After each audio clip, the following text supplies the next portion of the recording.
Hello বন্ধুরা, আপনারা সবাই কেমন আছেন? আশা করি ভালো আছেন। আমরা সবাই ভালো আছি। তো আজ আমি বানাচ্ছি কচু শাক। তো পুরো ভিডিওটা কেউ স্কিপ না করে পুরোটাই দেখবেন। ভালো লাগলে লাইক সাবস্ক্রাইব করবেন, ফেসবুক থেকে দেখলে ফলো করে দেবেন। তো কচু শাকটা ভালো করে আমি সেদ্ধ করে নিলাম, একটু ছোলা দিয়েছি। তারপরে কড়াই সরষে তেল দিয়ে ইলিশ মাছের মাথা আমি ভেজে নিচ্ছি।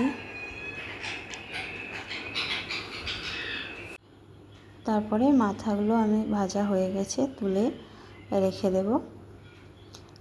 তারপরে কড়াতে বেশি করে একটু সরষে তেল দিয়েছি, কালো জিরে ফোড়ন, তেজপাতা, শুকনো লঙ্কা দিয়ে দিলাম।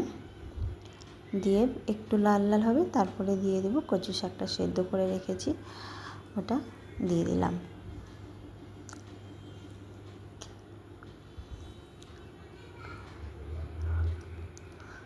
তারপরে একটু ভালো করে নেড়ে নিচ্ছি। আমার ফোন ধরার মতন কেউ নেই, নিজেই ধরছি, তাই জন্য এক হাতে নাড়তে একটু প্রবলেম হচ্ছে।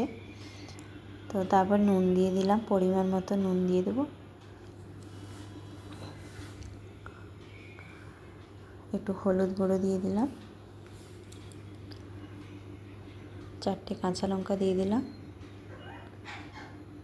দিয়ে ভালো করে নেড়ে নিচ্ছি। কচু শাকটা কিন্তু যত সময় জলটা না শুকনো হবে তত সময় কচু শাকটা নেড়ে যেতে হবে। তো কচু শাক রান্না করতে করতে ডানা ব্যথা হয়ে যাচ্ছে। তো তারপরে দেখো অনেকক্ষণ, আধ ঘন্টারও বেশি ওই শাকটাকে আমি ওইভাবে নেড়ে যাচ্ছি। তারপরে বেশি করে যে চিনি দিয়ে দিলাম, আমাদের একটু মিষ্টি মিষ্টি খায়, তো একটু চিনি দিয়ে দিয়েছি।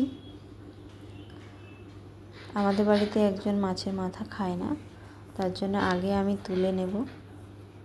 তো তারপরে তুলে নেওয়ার পরে মাছের মাথাটা আমি পরে দেব। তো এখন আমি জলটা ভালো করে শুকনো শুকনো করে নেব একদম।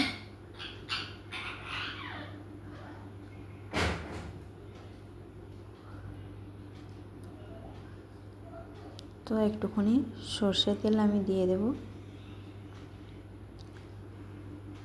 তো আমি সর্ষের তেল দিয়ে আবারও ভালো করে কড়াই, দেখতে পাচ্ছ আমার একটুও কিন্তু জল নেই, কচু শাক থেকে যে জল বেরোয় একদম নেই। তারপর আমি এই যে একবারটি তুলে নিলাম, নিয়ে মাছের মাথাগুলো দিয়ে দেব। দিয়ে ভেঙে দিচ্ছি মাছের মাথাগুলো। দেখেছো কড়া থেকে একটু এনে তারপরে ভালো করে ভেঙে নেওয়ার পরে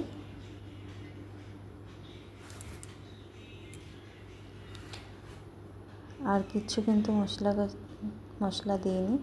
আমার রান্নাটা কিন্তু দেখো হয়ে গেছে।